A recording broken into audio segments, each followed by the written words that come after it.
Burchett. Thank you, Mr. Chairman. I appreciate all the witnesses and the incredible sacrifice y'all made. In the first 2 weeks of the Afghanistan evacuation, staff in my district office were contacted by nearly 30 Afghan citizens.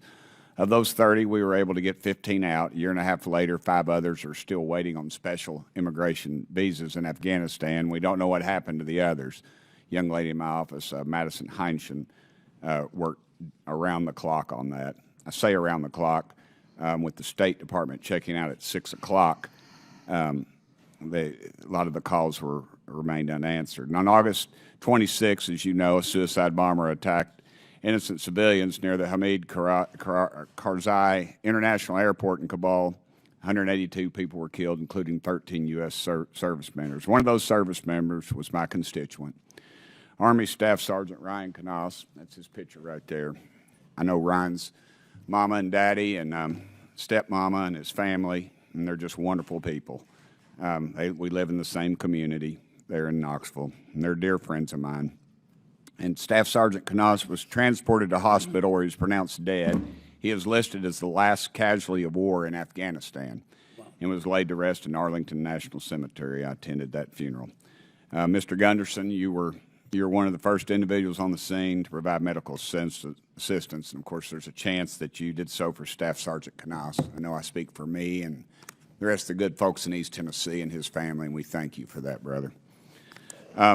Sergeant, it wasn't in my notes, but your testimony was very compelling to me, and I'm not sure the proper way to do this, Mr. Chairman, but I'd like to make an official inquiry into how his requests were denied, from the State Department to the U.S. military, and I'm sure I'm stepping on some toes, which is purely intentional, and I'd like to, maybe we can get to the bottom. That will be the part of our investigation for sure. I would love that, and I'd appreciate that. I want to make that in the form of an official inquiry due to Mr. Mass' questioning that brought a lot of things to mind. But let me switch gears again. Colonel Mann, what is at stake for Afghans who worked with the U.S. if they are unable to get out of Afghanistan?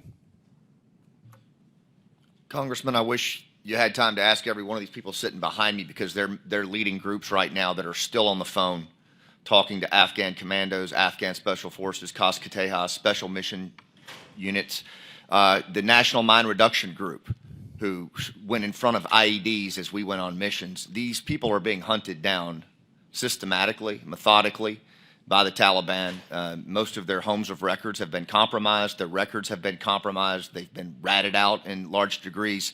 They can't get a job, because if they go and get a job and present any type of credentials, they're immediately identified as a member of the Afghan Special Operations community. And we have seen scores of these individuals who have disappeared, who have been detained, who have been tortured, and who have indeed been executed. And many times these veterans behind me, who have seen a lot of combat and a lot of trauma, they're getting these pictures as they're sitting at the breakfast table with their kids and trying to find some way to help the family out. So what I would say is that the Afghan Special Operations community in particular, and even higher than that, the National Mine Reduction Group, the small group of Afghans who stood between special operators and IEDs, are at extremely high risk right now of being hunted and killed as time goes on. Thank you. Sergeant Vargas, can you explain to me a little bit about the mental toll that the withdrawal has had on our veterans? Yes, I can. As another member stated earlier, and as Lieutenant Colonel stated, the moral injury is moral and mental injury is I mean, it's, I don't think you can quite measure that. You can't see those wounds, can you? No, you can't. You know, my father served in the Pacific Second World War, and he got out without a scratch, and I think he suffered from what people call survivor's guilt, because he was in the worst of it. His colonel was Chesty Puller, as a matter of fact, so you know where he was. I definitely thank you for your father's service. I know for myself, for guys on my team and friends of mine who are out there serving, it's I mean, throughout any war that, you know, veterans have been a part of, it's hard enough being a service member in the military, whether you go to war or not. That mental toll is significant, but going overseas, going to war, seeing the things that we have, personally seeing the things that I have. Everyone handles things differently. And I think the approach on mental health that some of these individuals are trying to take is extremely important.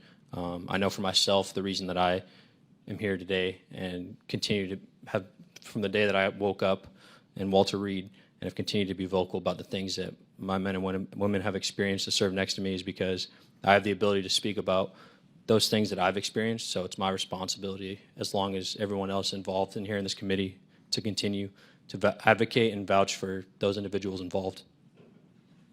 Thank you all so much. Thank you, Mr. Chairman. I appreciate everybody who served our country. I'm growing up in a family that was very partial to veterans. They were always my heroes, and I got 4 or 5 on this committee that are my personal heroes, and I'll add you all to that list. So thank you, brother, for serving our great country. Thank you.